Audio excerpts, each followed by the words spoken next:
85. 7월 금음께 하고 우선은 놀라며 그렇게 급히 한다. 9월에 입학을 못하면 1년을 잃게 되겠으니까 그러면 무엇을 배울 터인가?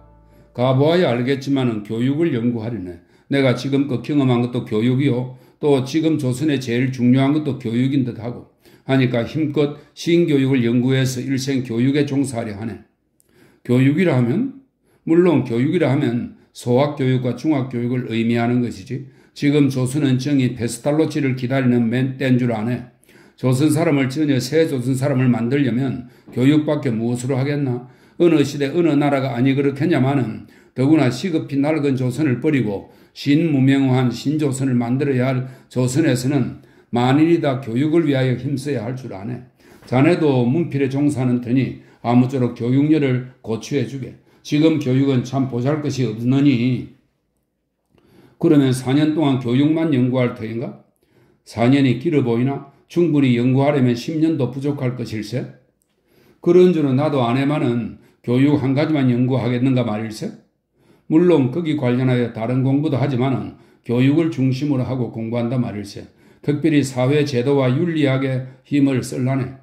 하고 너는 이 뜻을 잘 모르겠다 하는 듯이 우선을 본다. 우선은 실로 그 뜻을 잘 몰랐다. 그러나 자기의 어림으로 대체 이러이러한 것이오니 하였다. 그리고 웃으며 그러면 자네의 아내 무엇이랄까 스위트하트는? 형식은 웃고 얼굴을 좀 붉히며 내가 알겠나? 누가 알고 남편이 모르면? 제가 알지. 지금 세상에야 지압이라도 아내의 자유를 꺾지 못하니까. 그러면 아무 것을 배우든지 자네는 상관하지 않는다 말일세 그려? 물론이지. 저라는 것이 있으니까. 누구든지 제가 하고 싶은 것을 할 권리가 있으니까. 남의 힘으로 어떻게 다른 사람의 저를 좌우하겠나. 남들은 이렇게 하는 것이 좋을 듯하오 하고 충고하거나 알려주는 것은 좋지만은 내가 이렇게 생각하니 너는 이렇게 해라 하는 것은 참남한 일이지. 참남하다는 것은 분수에 넘쳐 너무 지나치다는 말입니다. 참남한 일이지. 우수는 미상불 놀랐다. 그러나 그럴듯하다 하였다. 그러면서도 설마 그러하랴 하였다. 그러나 더 토론할 생각도 없었다. 다만 형식의 사상은 자기와는 다름을 깨닫고 혼자 고개를 끄덕끄덕 하였을 뿐이다. 형식은 우선의 이만희 입을 보고 빙그레 웃는다. 이기었다 하는 기쁜 빛이 보인다. 노파는 두 사람이 하는 말이 무슨 뜻인지를 몰랐다.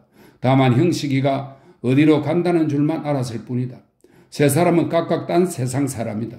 우승과 형식은 혹 같은 세상 사람이 될는지도 모르되 노파는 결코 형식과 한 세상 사람이 될 수가 없다. 한 방 안에 같은 시간에 각각 딴 세상에 속한 세 사람이 모여 앉았다. 그리고 서로 알아들을 만한 이야기만 한다. 그러므로 그네는 같은 세상에 속하였거니 한다. 그러다가 우연히 딴 세상 이야기가 나오면 문득 눈이 동그래진다. 노파는 이 선생께서 어디를 가셔요? 하고 가장 놀란 듯하다. 두 사람은 웃었다. 네, 어찌되면 내월 금음께 하고 노파는 음력밖에 모르는 것을 생각하고 형식은 내월 보름께 미국으로 갈랍니다. 미국? 저 양국 말씀이야요? 네, 양국이요? 하는 형식이 대답을 이어 우선이가 끌끌 웃으며 저 코가 이렇게 크고 눈이 움쑥 들어간 사람들 사는 나라예요. 한다. 두 사람은 웃고 한 사람은 놀란다. 양국이 얼마나 멀게요? 한 3만 리 되지요. 하는 형식의 말. 바다로 한 3만 리 가요? 하고 우선이가 웃는다. 그러나 노파는 3만 리와 10만 리가 얼마나 틀리는지 알지 못한다. 그것은커녕 3만 리가 얼마나 먼지도 모른다. 그래서 다만 입을 해벌릴 뿐이다. 여기서 동네를 15번 왔다 갔다 하기만큼 멀어요. 그런데 커다란 쇠로 만든 배를 타고 쿵쿵쿵쿵 하면서 가요? 하는 우선의 말에 노파는 화련선 타고 갑니다. 그려? 몇 달이나 가나요? 하고 담배를 빨기도 잊었다. 한 30달 가지요. 30달은 북한 쪽에서 쓰는 말인데 30이 조금 넘는 수를 말합니다. 한 30달 가지요. 하고 우선이가 고개를 돌리고 입을 주물거리고 웃는다. 애그머니 하는 것을 형식이가 그것은 거짓말이에요. 한 보름이면 가요. 한다. 노파는 원망하는 듯이 슬쩍 우선을 쳐다보더니 무엇하러 그렇게 먼 데를 가요? 또 부인은 어떻게 하시고? 애그머니 하고 노파는 몸을 뜬다. 우선이가 부인도 같이 가지요. 이제 이 선생이 부인과 함께 양국을 가는데 만아니면 안 가보시려고? 쿵쿵쿵쿵 하는 쉐벨을 타고 저 하늘 붙은 양국으로 가보시죠. 노파는 그런 소리를 들은 채도 아니하고 그러면 언제 돌아오시나요? 모르겠습니다. 한 4, 5년 있다가 오지요. 오면 곧 찾아오지요. 하고 형식도 웃는다. 노파는 한숨을 쉬며 내가 4, 5년을 사나요? 하고 눈에 눈물이 고인다. 두 사람은 웃음을 그치고 노파를 물끄러미 보았다.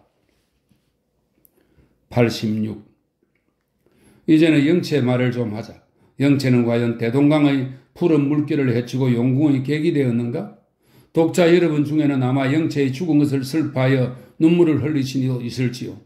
고래로 무슨 이야기책에나 늦도록 1점 혈육이 없던 사람이 아들 아니 낳은 자 없고 아들을 낳으면 귀남자 아니 되는 법 없고 물에 빠지면 살아나지 않는 법 없는 모양으로 영체도 아마 대동강에 빠지려 할 때에 어떤 귀인에게 건짐이 되어 어느 암자의 승이 되어 있다가 장차 형식과 서로 만나 즐겁게 백년 가약을 맺어 수부귀다남자, 수부귀다남자는 오래 살고 유복하며 아들을 많이 낳는 것을 말합니다. 수부귀다남자 하려니 하고 소설 짓는 사람의 좀된 솜씨를 넘겨보고 혼자 웃으신 이도 있으리라.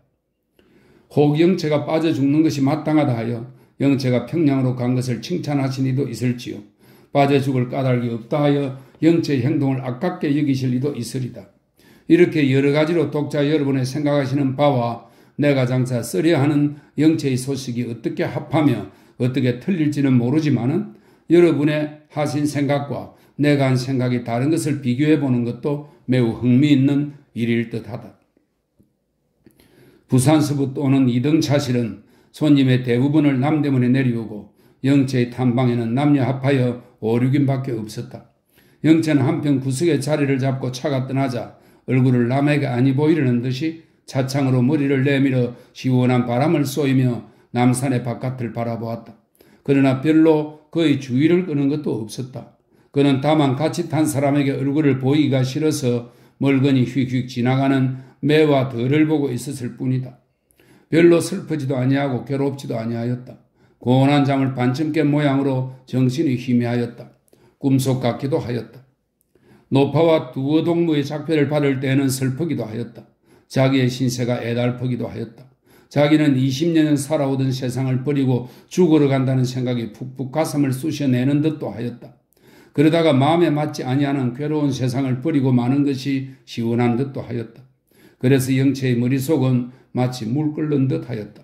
그러나 한두 시간을 지남에 영체의 정신은 아주 침착하게 되었다. 남대문 증거장애를 어떻게 나왔는지 어떻게 차를 탔는지 잊어버린 듯도 하였다.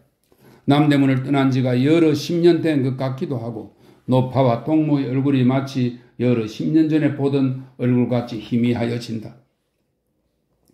영체의 눈에는 여름 낮볕을 받은 푸른 산이 보이고 밀과 보리의 누런 물결과 조와 피의 푸른 물결도 보인다. 불의 향기를 풍긴 바람이 얼굴을 스쳐 지나가고 못이 적삼의 틈으로 불어들어와 땀나는 살을 서늘하게 한다. 이 모든 것이 도리어 영체에게 일종의 쾌감을 주었다.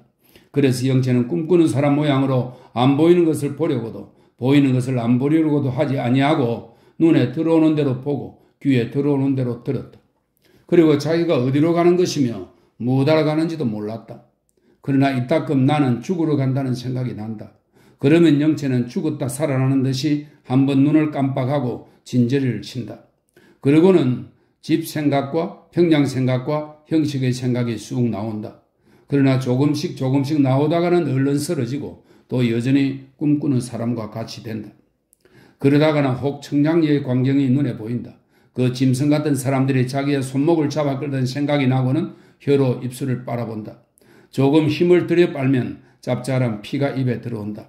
그러면 그 피맛을 보는 듯이 가만히 입을 다물고 한참 있다가는 만사를 다 잊어버리려는 듯이 한번 고개를 흔들고 침을 뱉고는 아까 모양으로 매와 덜을 바라본다. 바람이 영체의 머리카락을 펄펄 날린다. 차가 개성 터널을 지나서 황해도 산 많은 데로 달아난다. 푸푸 소리를 내며 고개를 올라가다가는 스르르 하고 고개를 내려가며 또 푸푸하고 비스듬한 산 모퉁이를 돌아가서는 수십 길이 될 듯한 길로 미끄러지듯이 내려간다. 좌우에 풀 깊은 산골짜기로 푸푸 하고 올라갈 때는 그 풀숲에서 당김이 후끈후끈 올라오다가 수르르 내려갈 때는 서늘한 바람이 지켜섰던 모양으로 휙 지나간다. 길가 산 옆에 이물스럽게는 성질이 음음하여 속을 헤아리기 어렵다는 뜻인데요. 이물스럽게 생긴 바위돌들이 내리쪼이는 햇빛에 바작바작하는 소리가 나는 것 같고 여기저기 외롭게 선 나무들도 졸린 듯이 잎씨 하나 움직이지 아니하고 가만히 섰다. 이따금 평평하게 뚫린 곳이 있어 거기는 냇가에 누워 자는 소도 보이고 한 뼘이나 넘어 자란 조밭에서 김을 매다가 지나가는 차를 쳐다보는 어린애 데린 촌개집도 있다. 그러나 영채는 여전히 꿈을 꾸는 듯이 차창에 턱을 걸고 앉았다. 차가 길게 고동을 울리며 어떤 상구비를 휙 돌았을 때에 기관차의 석탄 연기가 영채의 앞으로 휙 지나가며 영채의 오른편 눈에 석탄 가루를 집어넣었다. 영채는 눈을 감고 얼른 머리를 차 안으로 끌어들였다. 그리고 손에 들었던 명주 수건으로 눈을 씻었다. 그러나 석탄 가루는 나오지 아니하고 눈물만 흐른다. 눈이 몹시 아팠다. 87.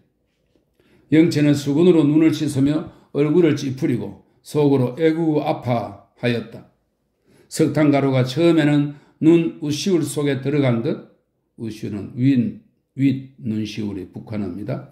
우시울 속에 들어간 듯 하더니 한참 비비고 난 뒤에는 어디 간지를 알 수 없고 다만 아프기만 하였다. 그래도 수건을 눈 속으로 넣어서 씻어내려 하다가 마침내 나오지 아니함을 보고 영채는 화를 내어 차창에 손을 대고 손 위에 얼굴을 대고 엎대어 울었다. 지금껏 졸던 슬픔이 갑자기 깨어난 모양으로 눈물이 쏟아진다. 무슨 까닭인지도 모르게 그저 슬프기만 하여 소리를 참고 울었다. 지금껏 꿈속 같던 정신이 갑자기 쇠락하여 지는 듯 하였다. 지나간 모든 생각이 온통 슬픔을 띠고 분명하게 마음속에 일어난다. 영채는 눈에 석탄가루 들어간 것도 잊어버리고 혼자 슬퍼서 울었다. 오늘 저녁이면 나는 죽는다. 나는 대동강에 빠진다. 이 눈물도 없어지고 몸에 따뜻한 기운도 없어진다. 오늘 본 산과 들과 사람은 다 마지막 본 것이다. 나는 몇 시간 아니하여서 죽는다 하는 생각이 바늘 끝 모양으로 전신을 푹푹 찌른다. 내가 왜 났던고? 무엇하러 살아왔는고 하는 후회도 난다. 이때에 누가 영채를 가볍게 흔들며 여보시오, 고개를 들으셔요? 한다. 영채는 깜짝 놀라 고개를 들어 겨우 한편 눈을 떠서 그 사람을 보았다. 어떤 일복 입은, 일본 옷을 말합니다. 어떤 일복 입은 젊은 부인이 수건을 들고 이리 돌아 앉으세요. 눈에 석탄 가루가 들어갔어요. 제가 씻어내 드리지요. 하고 빙그레 웃더니 영채의 얼굴에 슬픈 빛이 있는 것을 보고 한번 눈을 치떠서 영채의 얼굴을 본다. 영채는 감사한 듯도 부끄러운 듯도 하면서 그 부인의 말대로 돌아앉으며 관계치 않습니다. 하고 고개를 숙였다. 부인은 영채를 안을 듯이 마주 앉으며 아니야요. 석탄가루가 눈에 들어가면 잘 나오지를 아니해요. 하고 수건을 손가락 끝에 감아들고 한편 손으로 영채의 눈을 만지며 이 눈이야요? 이 눈이야요? 하다가 영채의 오른눈 윗시울을 들고 가만히 들여보다가 수건으로 살짝 씻어낸다. 그 하는 모양이 극히 익숙하고 침착하다. 영채는 하는 대로 가만히 앉았다. 그 부인의 피곤한 듯한 따뜻한 입김이 무슨 냄새가 있는 듯 하면서도 향기롭게 자기의 입과 코에 닿는 것을 깨달았다. 부인은 좀 더 바싹 영채에게 다가앉으며 눈을 비집고 연해 고개를 기울여가며 씻어낸다. 부인은 화가 나는 것 같이 남들이 없었으면 혓바닥으로 핥았으면 좋으련만 하더니 에라 나왔어요. 이거 보세요. 이렇게 큰 게 들어갔으니까 하고 수건에 묻은 석탄 가루를 영채에게 보인다. 그러나 영채는 눈이 부시고 눈물이 흘러서 그것이 보이지를 아니한다. 부인은 글상에서 일어나 영채의 겨드랑이에 손을 넣어 일으키며 자, 세면소에 가서 세수를 하셔요. 하고 앞서간다. 차가 흔들리고만은 그 부인은 까딱없이 평지로 가는 모양으로 형체를 끌고 차실 저편 끝 세면소로 간다.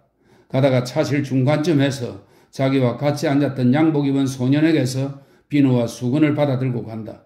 그 맞은편에서 책을 보고 앉았던 어떤 양복 입은 사람이 두 사람의 모양을 우두커니 보고 앉았더니 다시 책을 본다.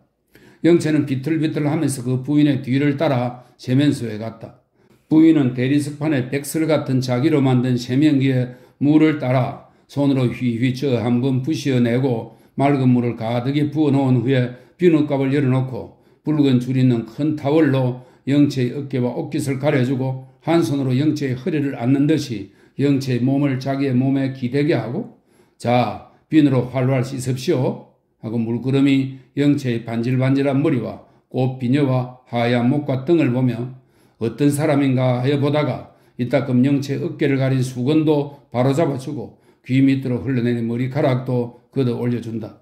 남이 보면 마치 형이 동생을 도와주는 것 같이 생각하겠다. 사실상 그 부인은 영채를 동생같이 생각하였다. 얌전한 처녀다. 재주가 있겠다. 교육이 있는 듯하다 하였다. 그리고 석탄가루가 눈에 들어가서 울던 것을 생각하고 어리다. 사랑스럽다 하였다. 영채는 슬프던 중에도 그 부인의 다정한 것을 감사하게 기쁘게 여기면서 잘 세수를 하였다. 자기의 등에 그 부인의 손이 얹힌 것을 감각할 때에 월하에게 안기던 것을 생각하였다. 그리고 그 부인의 얼굴이 어딘지 모르나 월하와 비슷하다 하였다. 그리고 그러나 나는 죽는다 하였다. 영채는 세수를 다 하고 일어섰다. 부인은 수건을 준다. 영채는 얼굴과 손을 씻었다. 부인은 수건을 달래서 영채의 목과 귀 뒤를 가만가만히 씻어주었다. 영채는 눈을 떠서 정면으로 부인을 보았다. 영채의 눈은 벌겋다. 그리고 눈썹에는 아직 물이 묻어서 마치 눈물이 묻은 것 같다. 부인은 어머니가 딸을 보는 듯한 눈으로 빙그레 웃으면서 영채를 보더니 팔로 영채의 허리를 안으며 자 갑시다. 가서 점심이나 먹읍시다. 88. 아까 오던 모양으로 영채의 자리에 돌아왔다. 영채는 그제야 겨우 감사합니다 하였다. 부인은 앉으려 하다가 다시 자기의 자리로 가서 그 소년과 무슨 말을 하더니 가방 속에서 네모진 지갑을 들고 나와 영채의 맞은편 걸상에 앉으며 자 이것 좀 잡수셔요 하고 그 지갑의 뚜껑을 연다. 영채는 그것이 무엇인지를 몰랐다. 구멍이 숭숭한 떡 두 조각 사이에 얇은 날고기를 끼인 것이다. 영채는 무엇이냐고 묻기도 어려워서 가만히 앉았다.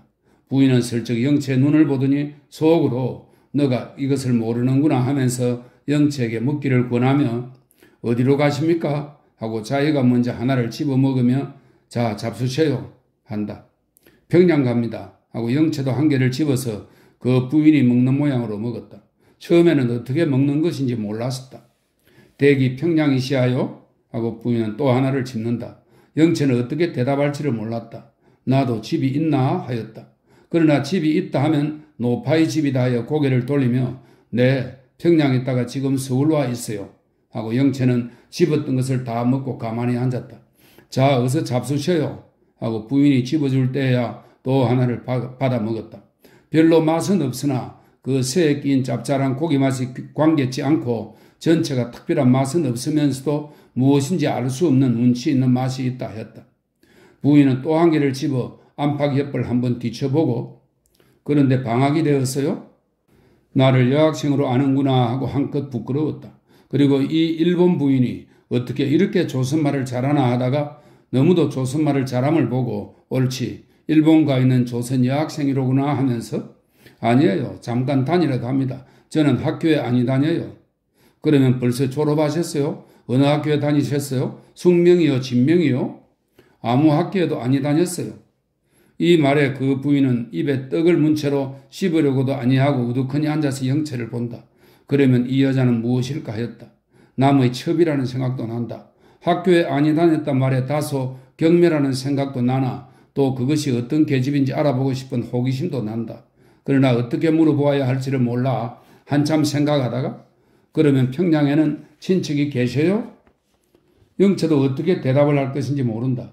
오늘 저녁이면 죽어버리는 몸이요? 또 이 부인이 이처럼 친절하게 하여 주니 자초지종을 있는 대로 이야기하고 싶기도 하나 그래도 말을 내기가 부끄럽기도 하고 또 어디서부터 어떻게 시작할 것인지도 몰라 떡을 든 채로 고개를 숙이고 잠자코 앉았다. 부인도 가만히 앉았다. 이 여자에게 무슨 비밀이 있구나 하며 더욱 호기심이 일어난다. 그러나 영채의 불편하게 하는 것을 보고 말끝을 흐려 제 집은 황주야요. 동경 가서 공부하다가 방학이 돼서 돌아옵니다. 쟤는 제 동생이고요. 영채는 다만 네 하고 그 소년을 보았다. 소년도 기대어 앉아서 눈을 끔뻑거리며 이편을 쳐다보다가 영채의 눈과 마주침에 눈을 돌려 창밖을 내다본다. 둥그스름하고 살이 풍부한 얼굴에 눈이 큰 것과 눈썹이 긴 것이 얼른 눈에 띄인다. 영채는 사랑스러운 얼굴이다. 남매가 잘 닮았다 하였다. 그러나 두 사람 사이에는 다시 말이 없고 서로 이따금 마주 보기만 한다. 영채는 내게도 저런 동생이 있었으면 하였다. 그리고 동경 유학하는 그의 신세를 부럽게도 여겼다. 또 나는 죽는다 하였다. 나는 왜 이렇게 방명한고, 나는 어찌하여 인생을 눈물로 보냈다가 죽게 태어났는고 하였다. 차는 간다. 해도 간다. 내가 죽을 시간은 가까이 온다 하고 자기의 손과 몸을 보았다. 그리고 나오는 줄 모르게 눈물을 흘렸다. 영채는 눈물을 감추려 하였으나 참으려면 참을수록 흑흑 느껴지고 눈물이 나온다. 영채는 마침내 자기의 걸어앉은 걸상 위에 이마를 대고 울었다. 그 여학생은 영채의 곁으로 옮아와서 영채를 안아 일으키면서 여봅시오. 왜 그러셔요? 영채는 자기의 가슴 밑으로 들어온 그 여학생의 손을 꼭 쥐어다가 자기의 입에 대며 엎된 채로 형님 감사합니다. 저는 죽으러 가는 몸이에요. 아 감사합니다. 하고 더 느낀다. 예? 하고 여학생은 놀라 그게 무슨 말씀이에요? 왜 무슨 일이야요? 말씀을 하시지요. 힘 있는 대로는 위로하여 드리지요. 왜 죽으려고 하세요? 자 울지 말고 말씀을 합시오. 살아야지요. 꽃 같은 청춘에 즐겁게 살아야 하지요. 왜 죽으려 하세요? 하고 수건으로 영채의 눈물을 씻는다. 영채는 번히 눈을 떠서 여학생을 본다. 여학생의 눈에도 눈물이 고였다. 그렇게 활발한 남자 같은 사람에게도 눈물이 있는 것이 이상하다 하였다. 그리고 영채에게는 그 여학생이 정다운 생각이 간절하게 된다. 영채의 눈물을 씻은 수건에는 영채의 입술에서 흐른 피가 묻었다. 여학생은 가만히 그 피와 영채의 얼굴을 비교하여 본다. 불쌍한 생각이 간절하여진다. 89. 여학생은 영채의 신세 타령을 듣고 그러면 지금도 그 형식을 사랑하시오? 사랑하느냐 하는 말에 영채는 가슴이 뜨끔하였다. 과연 자기가 형식을 사랑하였는가? 알 수가 없다. 자기는 다만 형식이란 사람은 자기가 찾아야 할 사람, 섬겨야 할 사람으로 알았을 뿐이요. 7, 8년 내로 일찍 형식을 사랑하는지 생각해 본 적도 없었다. 다만 어서 형식을 찾고 싶다. 어서 만나면 자기의 소원을 이루겠다. 만나면 기쁘겠다 하였을 뿐이다. 그러므로 영채는 멀거니 여학생을 보다가 그런 생각은 해본 적도 없어요. 어려서 서로 떠났으니까 얼굴도 잘 기억하지 못하였는데 그러면 부친께서 너는 아무의 아내가 되어라 하신 말씀이 있으니까 지금껏 찾으셨습니다. 그래요? 별로 사모하는 생각도 없었는데 네. 그리고 어렸을 때 정들었던 것이 아직도 기억이 되어요. 그때 일을 생각하면 어째 그리운 생각이 나요. 그것이야 그렇겠지요. 누구든지 아이적 생각은 안 잊히는 것이니까 그이뿐 아니라 다른 아이들 생각도 나시지요? 영채는 가만히 생각해 보더니 네, 여러 동무의 생각도 나요. 그러나 그의 생각이 제일 정답게 나요. 그랬더니 일전에 정작 얼굴을 대하니까 생각던 바와는 다릅대다. 어쩐지 이전에 정답던 것까지도 다 깨어지는 것 같아요. 왜 그런지 모르겠어요. 그래서 그날 저녁에 집에 돌아와서는 어떻게 마음이 섭섭한지 울었습니다. 잘 알아들은 듯이 고개를 끄덕끄덕 하더니 말하기 어려운 듯이 그러면 지금은 그에게 대해서는 별로 사랑이 없습니다. 그래요? 영채는 저도 제 생각을 모르는 모양으로 한참이나 생각하더니 글쎄요. 만나니까 반갑기는 반가운데 어쩐지 기다리고 바라던 그 사람이 아닌 것 같아요. 내 마음속에 그리워던 사람과는 딴 사람 같아요. 저도 웬일인가 했어요. 또 그이도 그다지 저를 반가워하는 것 같지도 아니하고. 알았습니다. 하고 여학생은 눈을 감는다. 무엇을 알았던 말인가 하고 영채도 눈을 감는다. 여학생이 그런데 왜 죽을 결심을 하셨어요? 아니 죽고 어떡합니까? 그 사람 하나를 바라고 지금까지 살아온 것인데 일조의 정죄를 더럽히고 괴로운 빛이 얼굴에 나타나면 다시 그 사람을 섬기지도 못하겠고 이제야 무엇을 바라고 사나요? 하고 절망하는 듯이 고개를 푹 숙인다.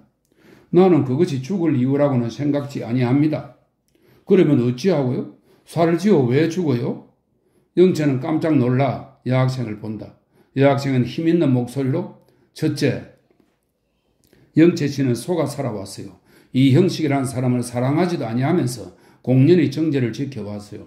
부친께서 일시 농담 삼아 하신 말씀 한마디 때문에 영채 씨는 7, 8년 헛된 절을 지킨 것이 왜다? 사랑하지 않는 사람을 위해서, 피차에 허락도 아니한 사람을 위해서 절을 지키는 것이 헛된 일이 아니하요? 마치 죽은 사람, 세상에 없는 사람을 위해서 절을 지키는 것이나 다름이 있어요? 영채 씨의 마음은 아름답지요. 절은 굳지요. 그러나 그뿐이 왜다? 그 아름다운 마음과 그 굳은 절을 바칠 사람이 따로 있지 아니할까요? 그러니까 지금 영채 씨가 그 일을 사랑하시거든 지금부터 그에게 몸과 마음을 바치실 것이요. 만일 그렇지 않거든 다른 남자 중에 구하실 것이죠. 그러나 지금토록 마음을 허하여 오던 것을 어찌합니까? 고성의 교훈도 있는데, 고성은 옛 성현을 말합니다. 고성의 교훈도 있는데 한다. 아니요. 영채 씨는 지금까지 꿈을 꾸고 지내셨지요. 헛개비를 보고 지내셨지요. 얼굴도 잘 모르고 마음도 모르는 사람에게 어떻게 마음을 허합니까? 그것은 다만 그릇된 낡은 사상의 속박이지요. 사람은 제 목숨으로 삽니다. 제가 사랑하지 않는 지아비가 어디 있겠어요? 그러니까 영채 씨의 과거사는 꿈입니다. 이제부터 참 생활이 열리지요. 영채는 이 말을 듣고 놀랐다. 열려라는 생각과 틀리는 것 같다. 그러나 그 말이 옳은 것 같다.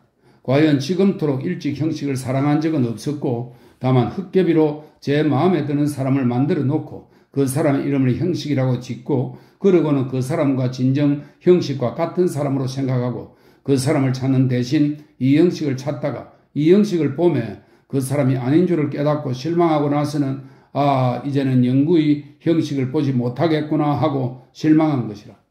이렇게 생각하며 영채는 잘못 생각하였던 것을 깨닫는 생각과 또 아주 절망하였던 중에 새로운 광명이 발하는 듯 하였다. 그래서 영채는 참 생활이 열릴까요? 다시 살 수가 있을까요? 하고 여학생을 보았다. 90. 참 생활이 열리지요. 지금까지는 스스로 속아왔으니까 이제부터 참 생활이 열리지요. 영채 씨 앞에는 행복이 기다립니다. 앞에 기다리고 있는 행복을 버리고 왜 귀한 목숨을 끊어요? 하고 이만하면 영채의 죽으려는 결심을 돌릴 수 있다는 생각으로 그러니까 울기를 거치고 웃읍시오. 자, 웃읍시다. 하고 자기가 먼저 웃는다. 영채도 따라서 빙그레 웃더니 행복이 기다릴까요? 그러나 의리는 어찌합니까? 의리는 어기고 행복을 찾을까요? 그것이 옳은가요? 하면 마음을 정치 못하여 한다. 의리? 영채 씨께서 죽으시는 것이 의리 같습니까? 의리가 아닐까요? 어째서 의리일까요? 어떤 사람에게 마음을 허하였다가 그 사람에게 몸을 바치기 전에 몸을 더럽혔으니 죽어버리는 것이 의리가 아닐까요?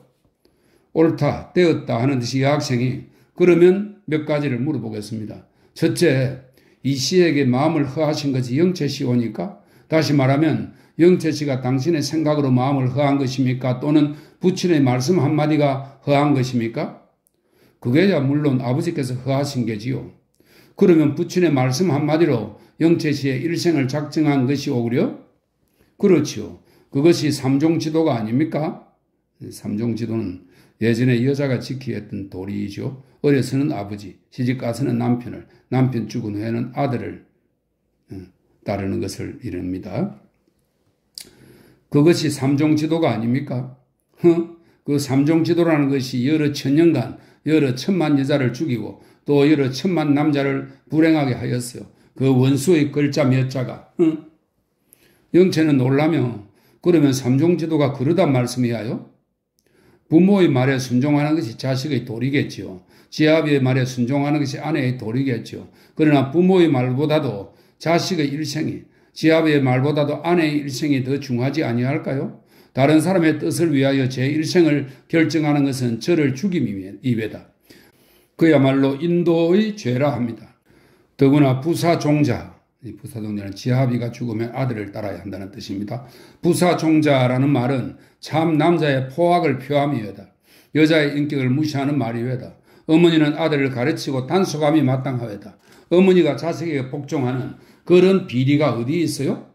하고 여학생은 얼굴이 붉게 되며 기운을 내어 구도덕을 공격하더니 영채 씨도 이러한 낡은 사상의 종이 되어서 지금껏 속절없는 괴로움을 맛보셨습니다. 그 속박을 끊읍시오. 그 꿈을 깹시오. 저를 위하여 사는 사람이 됩시오. 자유를 얻읍시오. 하는 여학생의 얼굴에는 아주 엄숙한 빛이 보인다. 그러면 저는 어떻게 해요? 하는 영채의 사상은 잠옷 곤란하게 되었다. 영채는 자연히 그 여학생의 손에 자기의 운명을 맡기게 된 것 같다. 여학생 입에서 나오는 말대로 자기의 일생이 결정될 것 같다. 그래서 영채는 여학생의 눈과 입을 바라본다. 여학생은 여자도 사람이죠. 사람일진된 사람의 직분이 많겠죠. 딸이 되고 아내가 되고 어머니가 되는 것도 여자의 직분이죠. 또 혹은 종교로 혹은 과학으로 혹은 예술로 혹은 사회나 국가에 대한 일로 인생의 직분을 다할 길이 많겠죠. 그런데 고래로 우리나라에서는 남의 아내 되는 것만으로 여자의 직분을 삼았고 남의 아내가 되는 것도 남의 뜻대로 남의 말대로 되어왔어요. 지금까지 여자는 남자의 한 부속품, 한 소유물에 지나지 못하였어요. 영채 씨는 부친의 소유물이다가 이 씨의 소유물이 되려 하였어요. 마치 어떤 물품이 이 사람의 손에서 저 사람의 손으로 옮겨가는 모양으로 우리도 사람이 되어야 합니다. 여자도 되려니와 우선 사람이 되어야 합니다. 영채 씨께서 할 일이 많지요. 영채 씨는 결코 부친과 이씨만을 위하여 난 사람이 아니외다. 과거 1000만 대조선과 현재 16억 동포와 미래 1000만 대자손을 위하여 나신 것이하여 그러니까 부친에 대한 의무 외에 이씨에 대한 의무 외에도 조상께 동포에게 자손에 대한 의무가 있어요. 그런데 영채 씨가 그 의무를 다하지 아니하고 죽으려 하는 것은 재회다. 그러면 어떻게 해요? 여학생은 웃고 오늘부터 새로운 생활을 시작하시죠. 어떻게 시작해요? 모든 것을 다 새로 시작하죠. 지나간 일을랑 온통 잊어버리고 새로 모든 것을 시작하죠. 이전에는 남의 뜻대로 살아왔거니와 이제부터는 하고 여학생은 잠깐 말을 멈추고 영채를 바라본다. 영채는 얼굴이 붉게 되고 숨이 차며 여학생의 눈과 입에 매달릴 것 같다가 이제부터는 어떻게 해요? 한다. 이제부터는 제 뜻대로 살아간다는 말이야요. 기차는 산속을 벗어나서 성벌판으로 달아난다. 맑은 냇물이 왼편에 있다가 오른편에 가다가 한다. 두 사람은 잠자코 바깥을 내다본다.